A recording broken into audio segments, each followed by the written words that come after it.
Hello friends, welcome to drama reviews. Our beloved summer episode 3। Last episode में हमने देखा कि युनसू और चोयोंग अपने अपने मोमेंट्स याद कर रहे होते हैं। अब आगे चोयोंग से पूछा जाता है कि वो युनसू के बारे में कौन सी बातें हेट करता है। चोयोंग बताता है कि मेरे पास 10 रीजन है उसे हेट करने के लिए। पहला, युनसू अपने नोट्स कभी किसी के साथ शेयर नहीं करती थी। वो बहुत सेल्फिश है। जब कोई भी उसके नोट्स मांगने आता तो वो अपने नोट्स फाड़ देती थी। दूसरा, उसमें कोई सोशल स्किल नहीं है। तीसरा, वो कभी भी कॉम्पिटिशन करना शुरू कर देती है। एक बार वो दोनों ड्रिंक के लिए गए थे चोयोंग के कहने पर कि वो उसे घर छोड़ देगा ड्रिंक करने के बाद, क्योंकि वो मैन है। वो कंपटीशन करने लग जाती है। वो कहता है वो हमेशा सीनियर की तरह एक्ट करती है। वो एक सेल्फ सेंटर्ड पर्सन है। उसे जो एक्टर पसंद है वो उसका हेयर स्टाइल मुझ पर बनवा देती थी, चाहे मैं कितना मना करता। उसे कोई रोमांस का सेंस नहीं है। मैं अगर उसे किसी रोमांटिक जगह पर जाने के लिए कहूँ वो हमेशा मना कर देती थी। उसके पास मुझसे ज्यादा जरूरी काम होता था। वो हमेशा बिजी रहती थी। वो हमेशा अपने बारे में सोचती थी। मेरे फ्रेंड भी मेरा मजाक उड़ाते थे। वो बहुत डोमिनेटिंग है, पर वो हमेशा मुझे स्टडी में हेल्प करती थी। मेरे पेरेंट्स के साथ बातें करती थी। मेरी मॉम उसे बहुत पसंद करती थी। वो हमेशा मेरा साइड लेती थी। मेरे दोस्तों के सामने मुझे सही साबित करती थी। मुझे प्रोटेक्ट करती थी। मेरी छोटी छोटी बातों का ध्यान रखती थी। पर एक दिन उसने मुझे छोड़ दिया, रीजन भी नहीं बताया और मेरी लाइफ से चली गई। मैं वहीं रोता रहा। चोयोंग ये सब बातें याद कर रहा होता है। सुबह उसका मैनेजर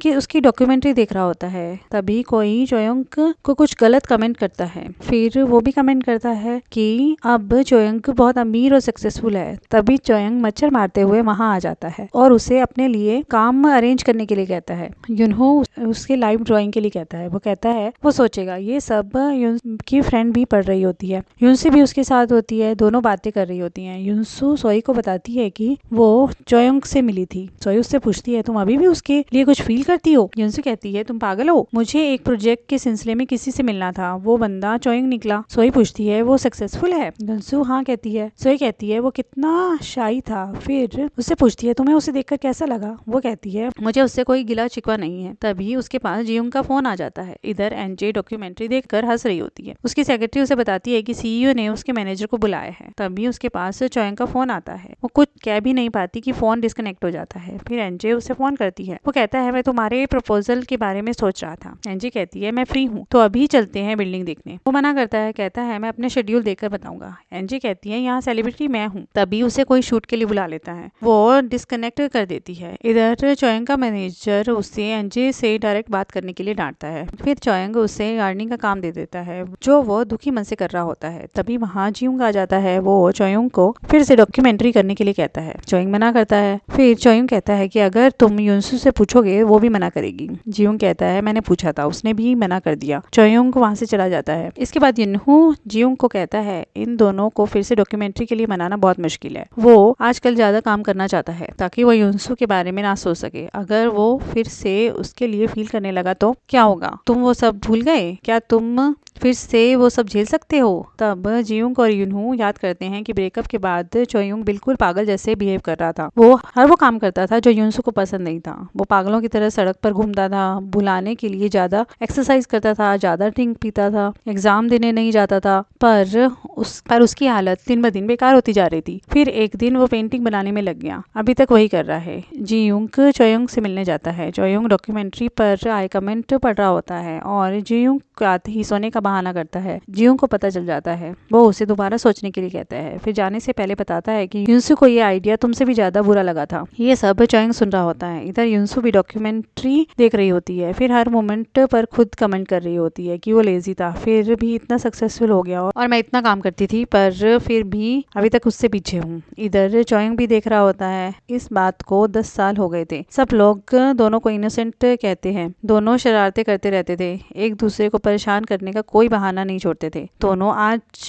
ये सब देखकर हंस रहे होते हैं। फिर चोयोंग कहता है ये सब जियोंग की वजह से हुआ है, उसने सब याद दिला दिया। इधर युनसू भी सब सोचती है और को रिप्लेस करके नोआ चोंग के राइवल का नाम डाल देती है। सुबह युनसू जाते जाते एक कार के पास आकर उसके शीशे में अपना चेहरा देख रही होती है। तभी चोयोंग शीशा नीचे करता है और फिर वहां से चला जाता है। इधर चोयोंग अपनी स्कूटर से गिर जाता है। उसका पाँव टूट जाता है। तभी वहां युनसू आती है पर और कुछ कहे बिना चली जाती है। चोयुंग युनसू से सुपरमार्केट में टकराता है। युनसू का सामान गिर जाता है। चोयुंग हंसता है, फिर चोयुंग का सामान भी गिर जाता है। दोनों उठाते हैं। चोयुंग पूछता है तुम मुझे फॉलो कर रही हो? वो मना करती है। फिर कहता है तुम यहाँ क्या कर रही हो? वो कहती है अब मैं यहाँ रहती हूँ, तुम्हें क्या करना है? मैं कहाँ रहती हूँ? वो कहता है हम कभी 5 साल में एक दूसरे से नहीं मिले। युनसू कहती है अगर तुम्हें ये परेशान कर रहा है तो कहीं और रहो, तुम मेरे लिए कुछ नहीं हो। और सोचती है कि ये अभी भी चाइल्डिश है। चोयुंग कहता है ये अभी भी एनोइंग है। फिर उससे उसके प्रोजेक्ट के लिए हाँ कहता है। वो कहती है मैंने नुआ को ले लिया है, तुम रहने दो। वो कहता है नुआ मेरी कॉपी करता है। पर युनसू कुछ नहीं सुनती और वहां से चली जाती है। सुबह ये बात जब युनसू की कंपनी के सीईओ को पता चलती है तो वो उसे को लाने के लिए कहता है। युनसू कुछ नहीं बोलती और सोचती है कि अब मैं क्या करूंगी। इधर जियुंग का बॉस अपनी एम्प्लॉय से जियुंग के बारे में पूछता है। वो कहती है वो दोनों को मनाने के लिए गया है डॉक्यूमेंट्री के लिए। उसका बॉस ये सुनकर बहुत खुश हो जाता है। वो लड़की पूछती है आप हमेशा मुझसे ही क्यों पूछते हो? वो कहता है तुम्हें उसके बारे में ज्यादा पता होता है। इधर जियुंग युनसू को ऑफिस से लेने आता है। उसके कलीग्स समझते हैं कि वो दोनों डेट कर रहे हैं। तभी एक कलीग कहती है कि मुझे लगता है वो मिस्टर जैंग को डेट करेगी। बाकी सब उसकी बातों पर हंसते हैं। फिर युनसू और जियुंग कैफे में होते हैं। युनसू कहती है कि तुम सिर्फ टाइम वेस्ट कर रहे हो, मैं ये नहीं करूंगी, मैं चोयुंग के साथ नहीं करूंगी। जियुंग कहता है क्यों नहीं कर सकती, तुम दोनों में अब कुछ भी नहीं है, क्या तुम अभी भी उसके लिए फील करती हो? युनसू कहती है तुम क्या कह रहे हो, तुम यहाँ मुझे परेशान करने लाए हो, तुम चोयुंग से जाकर पूछो। जियुंग पूछता है लोग डॉक्यूमेंट्री क्यों करते हैं? वो कहती है अपना बिजनेस प्रमोट करने के लिए। जियुंग कहता है क्या तुम दोनों अपने बिजनेस को प्रमोट नहीं करना चाहते? मैं ये तुम्हें इसलिए कह रहा हूँ क्योंकि तुम्हें उसमें अपनी लाइफ दिखानी है। बहुत लोग सोचते हैं कि ये बहुत बड़ी बात नहीं है, पर जब ये सब कंप्लीट हो जाता है तब उन्हें रियलाइज होता है कि इन सब का क्या मतलब है। अपनी लाइफ के मोमेंट्स को कैप्चर करना बहुत इंपॉर्टेंट है। तुम लोगों ने ये पहले भी किया है, इसलिए मैं तुम्हें ये सब कह पा रहा हूँ। तुम्हारे पास तुम्हारे 19 साल की समर की मेमोरीज हैं, क्या तुम उन्हें देखती हो? वो मना करती है। जियुंग आगे कहता है कि तुम दोनों उन वीडियोस को देखना अवॉइड क्यों करते हो? पहले मुझे भी लगा था ये सब बेकार आइडिया है, पर जब मैंने उन वीडियोस को देखा तो मुझे लगा ये यूथ के लिए एक अच्छी वीडियो होगी। वो कहती है तुम बातें बहुत अच्छी करते हो,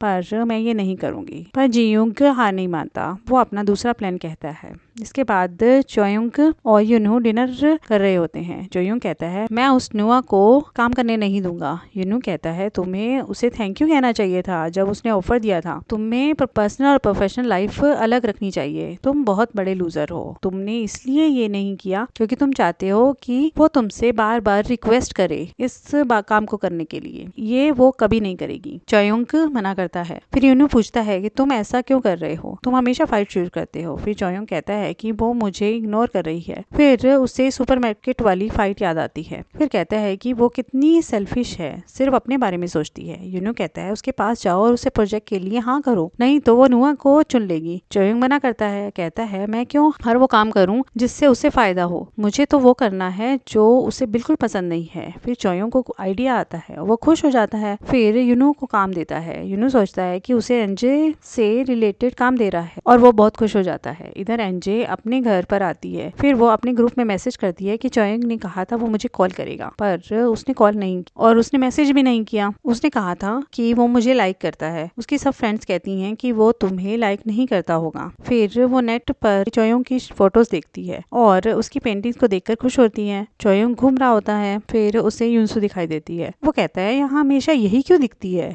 युनसू उससे पूछती है तुमने ड्रिंक की है, तुम्हें घर जाना चाहिए। फिर चोयुंग को ब्रेकअप का दिन याद आता है। वो युनसू का हाथ पकड़ लेता है, ऑफिस छोड़ देता है। वो चली जाती है। उसे जाते हुए देखता है और सोचता है कि उसने मुझे अपनी लाइफ से बिल्कुल हटा दिया था। सुबह जब युनसू अपने ऑफिस में जाती है तो सब उसे कांग्रेट्स बोलते हैं। सब उसे कहते हैं कि आपने हमें सरप्राइज कर दिया, आप हम सबको कब बताने वाली थी इसके बारे में? युनसू को कुछ पता नहीं होता। फिर क्लिक कहते हैं कि आपने हमें नहीं बताया कि वो आपका फ्रेंड है। वो हैरान होती है, वो हमारे प्रोजेक्ट के लिए मान गया है, उसने सीईओ को प्रॉमिस किया है कि वो हमारे साथ काम करेगा। युनसू ये सब सुनकर हैरान होती है और किसी से मिलने का कहकर वहां से चली जाती है। फिर युनहू कॉन्ट्रैक्ट के साथ चोयुंग के पास आता है और कहता है तुमने एनजे के काम की बजाय मुझसे ये काम करवाया। चोयुंग कहता है कि वहाँ युनसू थी। वो कहता है नहीं। फिर युनहू बहुत खुश होता है और कहता है कि एनजे ने मेरी फोटो लाइक की। तभी बेल बजती है। इधर युनसू बाहर होती है और जियोंग की बातें याद करी होती है। जियोंग ने कहा था कि चोयोंग जब छोटा था तो मैं उसे बहुत बुली करता था। वो एक दिन मेरे लिए फ्रूट सैलेड लेकर आया, उसमें पीचेस थे जिससे मुझे एलर्जी है, उसे भी एलर्जी है, पर उसने भी खाए। हम दोनों हॉस्पिटल में थे जब उसने मुझे कहा कि आगे से बुली मत करना। चोयोंग पेन से नहीं डरता, अगर उसे किसी को पेन में करना है तो वो खुद कितनी भी पेन झेल सकता है। युनसू यही सोच रही होती है, तभी वो बाहर आता है, उसके फेस पर स्माइल होती है। युनसू कहती है, तुम मेरी हेल्प क्यों कर रहे हो? वो कहता है कि मुझे तुम्हारे साथ फिर से डॉक्यूमेंट्री करनी है, क्योंकि युनसू इस बात को हेट करती थी। वो इससे खुश था। जब डॉक्यूमेंट्री के दौरान युनसू से पूछा जाता है कि वो तुम्हें हेट करती, युनसू कहती है, मुझे फर्क नहीं पड़ता, मैं ऐसी ही हूँ, मैं कभी गिला शिकवा नहीं रखती। फिर 5 साल पहले दिखाया जाता है। ब्रेकअप के बाद युनसू कॉलेज में पूरा ध्यान पढ़ाई पर लगाती है। उसकी फ्रेंड उसे नोटिस करती रहती है, पर युनसू कुछ भी नहीं कहती। फिर वो अपनी फ्रेंड को कहती है कि अगर मुझसे कुछ पूछना है तो पूछ लो, ऐसे घूरो मत। उसकी फ्रेंड पूछती है, तुम ठीक हो? तुम्हारा अभी ब्रेकअप हुआ है, तुम इतने साल रिलेशनशिप में थी, तुम मुझे सब बता सकती हो, तुम ऐसे कैसे बिहेव कर रही हो? मैं तुम्हारे लिए परेशान हूँ। वो कहती है, मैं ठीक हूँ, मैं सच में ठीक हूँ। उसकी फ्रेंड उसे हैरानी से देखती है, पर युनसू अपने घर आकर अकेले में बहुत रोती है। वो बहुत स्ट्रॉन्ग दिखाती है खुद को। यहाँ एपिसोड ओवर हो जाता है। Thank you for watching.